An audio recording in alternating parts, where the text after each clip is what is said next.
Panibagong vlog, panibagong araw na naman ang ating pupuntahan. Mahirap at maputik na daanan ang ating tatahakin papasok dito sa ating nabiling bahay. Kaya sa vlog na ito, subukan nating matulog dito sa lugar na malamig, sa lugar na tahimik, sa lugar na kung saan ay makapag-relax tayo. Kaya sa vlog na ito guys, samahan niyo ako sa panibagong vlog na naman natin sa gabing ito.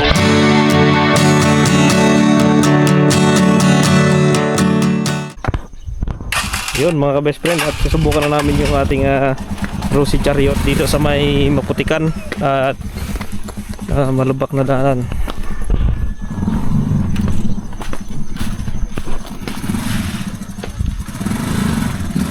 Kaya bro?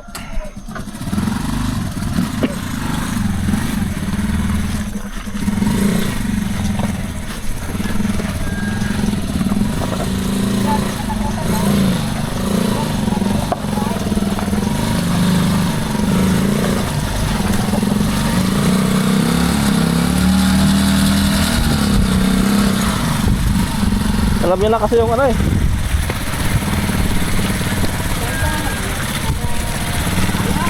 Kaya. Ito palang area matigas na to. Dito na lang. Dito na dito. Diretso mo na lang hanggang dito. So guys, sa pagkakataong ito ay kinaya naman ng ating Rosy Chariot na tawirin itong napakaputik at napakalalim ng mga putik sa dito na papunta sa nabili nating bahay. So kung mapapansin natin itong sa vlog natin ay grabe ang putik guys na dumidikit sa ating mga gulong. Pero magaling kasi yung nag-drive kaya kaya niya yung mga ganitong sitwasyon. Magalangan na puwan. Okay na dito. Ngayong tag-ulan ay talagang ramdam natin dito ang putik sa daanan natin natahak ng ating Rosy Chariot. At kailangan talaga ito guys ay tambakan ng mga bato-bato o di kaya ng mga matitigas na lupa. Sundal lang pala yung ano. So maganda guys yung diskarte ni Kuya Ruel dahil mabagal lang yung kanyang takbo, hindi niya hinataw. So ganun pala yung tamang pagdadrive nitong Rosy Chariot na wag hatawin pag maputik o di kaya malalim yung putik na madadaanan dahil mas lalo pa siyang babaon pagka hinataw ng hinataw.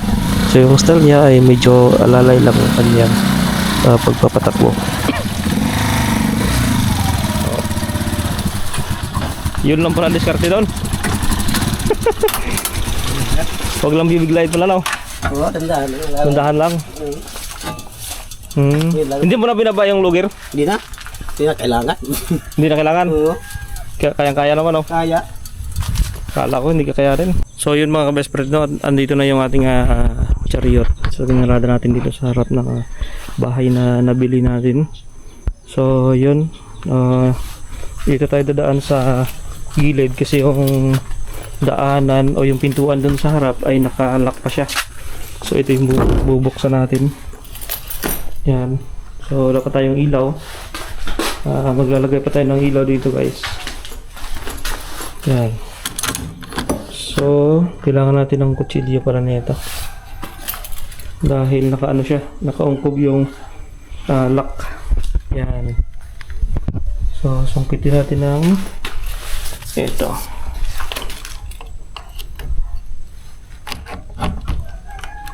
Yun. Then lagyan natin.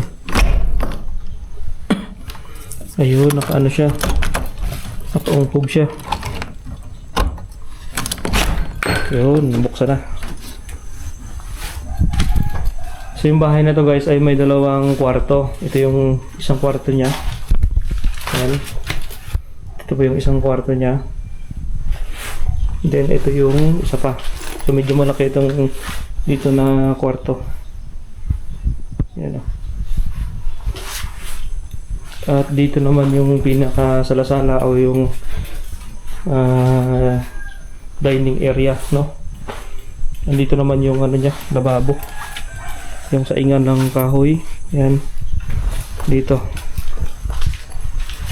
So nadala natin yung chariot dito kahit gaano ka putik. Yan, napasok natin. Yun. So napakaputik ng daanan dito mga ka-best friend. Yan o. Ang putik. So nagpa-drive lang tayo kay El Jerobel kasi sanay sa ano yun, maputik na daanan. Tsaka sanay sa Rosie Chariot. Yan. Yun. Kuha natin yung ating mga dala.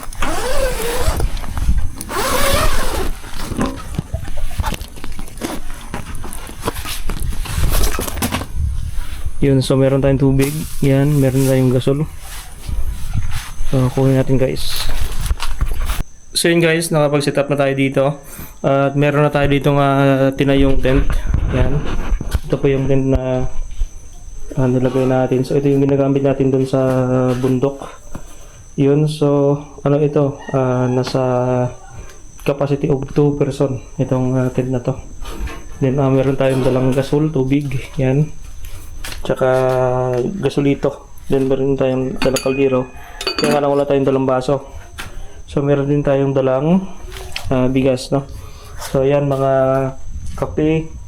Meron tayong cup noodles. Yan, can. Then meron din tayong power station.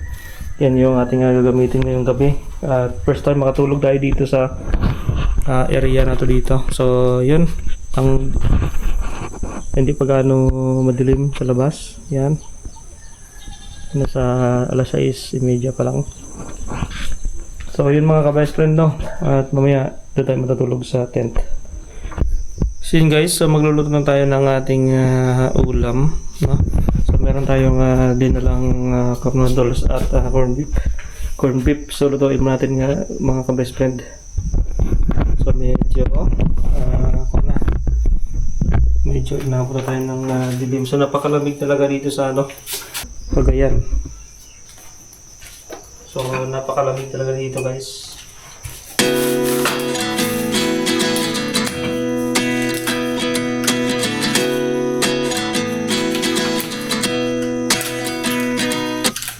At 29 and I find myself wondering what did happen to the last 10. I ran away with my life, fast forward, never turn back again. It's kind of funny that the more we pass time. So takaw lang ng kape dito mga ka-best friend dahil yung klima dito ay malamig. So panay kape dito pagka panahon ng taglamig.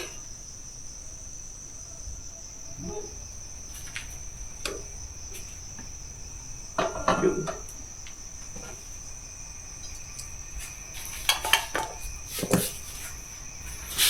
So malit lang yung malit lang yung ating super kalan na dinala para madali lang siya bitbitin pagkain kaso na merong mga biyahe na malayo. Nasa lang siya. 5.4 kilos lang. Gasolito lang yung ginamit natin para madali lang natin madala-dala. Pagin kaso na meron tayong pupuntahang mga travel vlog. So yun mga ka-best friend, no, dahil wala pa tayong dalang kuhan. So yun, kain muna tayo. So ito yung bigas natin na dala, mga 2 kilo. 1 kilo. Mga 1 kilo lang pala.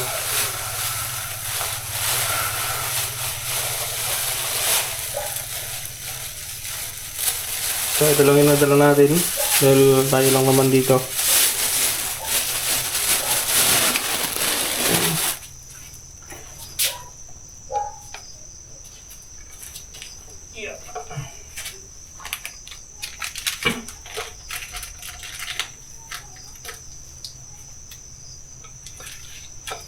So yan, at magsaing muna tayo ng ating kanin na panghapunan.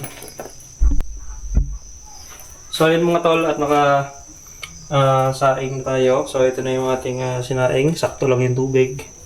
Hindi rin masusunog at hindi rin babasain guys. Saktong sakto lang yan.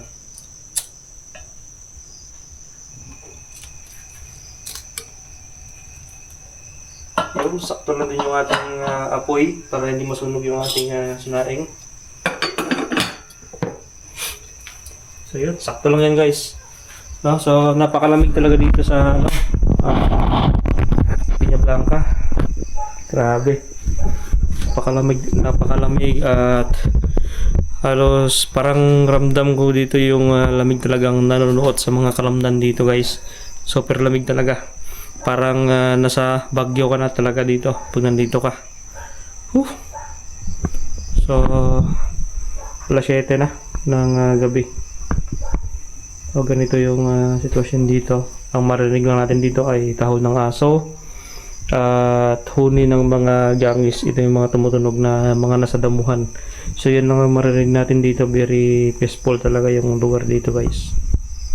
So yan mga ka-best friend, at naluto na yung ating cup noodles na nilagyan natin ng mainit na tubig. Yun, sarap talaga magigop ng sabaw na mainit sa ganitong malamig ang panahon. So katulad dito sa Cagayan, malamig ang panahon, kaya ganito yung maganda higupin paggabi, cup noodles, no? So yun, tamang-tama sa taglamig ang ganitong noodles. At meron din tayong Sunbig coffee guys na binili. Yan, Sunbig coffee para talaga sa taglamig sa gabi katulad nito. Talagang ramdam natin dito na nanunuot sa ating kalamnan ang lamig. So dito na lang tayo tuloy sa may nabili kong bahay na halagang 5,000 dahil pag sa labas tayo guys ay umuulan at mababasa pa rin tayo dun pag sa labas tayo. So pabugso-bugso kasi yung dito yung ambon, ambon siya na medyo malakas. Kaya pag tent lang yung gagamitin natin sa labas ay mababasa pa rin tayo guys, no? So yun mga best friend, kain tayo ng itong masarap na cup noodles. So tamang-tama sa taglamig ang ganitong mga higupin soap. So yun, kain tayo guys. So yun guys, dala natin pala itong ating solar lamp na gagamitin talaga sa pang-camping. Itong tinatawag natin na may extra siyang battery. No, so yun yung ginagamit talaga sa pang-camping. Ito siya guys. So maliwanag naman siya. Nasa 5 watts lang siya pero halos liliwanagan niya yung dito na area hanggang dito. So ito naman yung dala nating ilaw, yan po yung emergency light. Yan po yung ginagamit pagka in caso mag-burn out sa mga mall, no? At nilalagay sa mga Alphamart. Ito pong klase ng emergency light. Firefly po ito na brand. Yun naman ay I think Firefly din kasi nabili ko rin yun sa Firefly na company, no? So dito tayo naglagay ng tent para kasi sa labas na ulan guys. So baka mabasa yung ating tent. So baka pasukin ng tubig at pabugso-bugso kasi yung ulan. Pero dito sa loob kasi hindi gaano dito hindi tayo dito mababasa kasi maliban sa may bubong. Pero yung bubong natin tumutulo pa yan maliban sa may bubong ay safe rin tayo dito pagdating sa mga gapangan ng ahas. Kasi may mga area dito sa palibot natin na hindi pa gaano nalinisan. So may possibility na merong ahas na gagapang o dadaan paggabi. So dito tayo naglagay. Safe tayo dito guys. So, malaki-laki rin naman itong camping tent na to. Good for 2 person ito. So hindi ko pa pala nasirado, nakalimutan ko. So good for 2 person itong camping tent na yan. So yun liwanag pala ng ating ilaw na nabili sa Lazada. So 3 hours po yung lifespan ng battery niyan. So kayang-kaya pag 3 hours na andar. So tingnan natin yung ating sinaing. Yun. So malapit na siyang maluto na talaga ng gusto. So yun, first time natin nakapag-camp dito sa area na to. Bandang likod dito ng farm at medyo tago. Kaya pagka pupunta kayo dito, itong bahay na to hindi nyo ito makikita kasi natatabunan ito ng ibang mga bahay na nandito sa harapan. At may puno rin kasi dito na nakatakip kaya hindi ito pansinin ng bahay na to. So konting repair lang guys, repair lang natin yung bubong niya. Kasi yung bubong niya ay mga second hand yan. Halata naman na second hand kasi meron siyang dinaanan ng mga pako. Ayan binutasan ng pako, then biniligtad lang siya. So need pa yan siya lagyan ng bulkasil at lagyan ng punasan ng pintura na panghiro para hindi na siya tumulo. So okay din naman ang paggagawa, kaya nga lang kailangan lang siya na i-repair ulit kasi medyo may kalumaan na kasi yung nagpakuan. So ito guys, papalitan natin to kasi masyadong malayo yung pagitan ng frame, kaya ang ating dingding lumubo siya. So lumubo guys, halatang halata na merong pagbabago dito sa kanyang dingding, no? So yun, gagawin natin to guys, isasagad natin to sa may hero yung ating dingding para hindi makapasok yung mga ibo na katulad ng maya, kalapati. Marami kasing kalapati dito, kaya pwede sila ditong dumapo at magbahay dyan. So dyan paggabi, magdapo paggabi. So yan.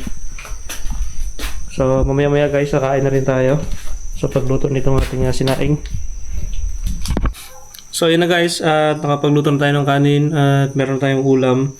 So yan, kain tayo. At maya ay ikot-ikot tayo sa labas guys, kung ano yung mga makikita natin dito sa palibot ng itong bahay na nabili natin. So yun, kain muna tayo. So nausok-usok po, napakainit ng ating kanin kahit malamig ang panahon, pero yun nga, ay iinitin tayo ng ating kanin. So yun guys, so kain tayo.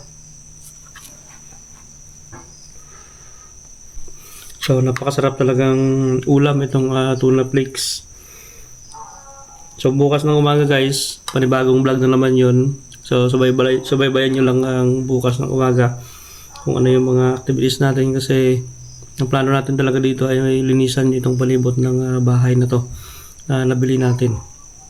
So bukas ng umaga magtatabas-tabas tayo dito sa palibot para luminis-linis itong area ng ating bahay para hindi tirahan ng mga insekto o kung anumang mga elemento man ng nagbabalak na papasok dito sa bahay na to. So yun guys, kain muna tayo. So yun guys, tapos na tayo kumain at syempre preparation for rest na rin tayo at matutulog na rin tayo guys. So dito natin nilagay yung ating tent. Yan, so ito yung ating emergency light. Yun, so medyo mina na yung ating ilaw. So mga nasa 3 hours o 2 hours lang sa galit pala gagana itong ating yung ilaw dito. So yun, pasok na tayo dito sa ating guys. Yan, so hindi ko na muna papatayin yung ating ilaw. So yun, at matulog na tayo. So yun mga ka-best friend, no? See you tomorrow, no? So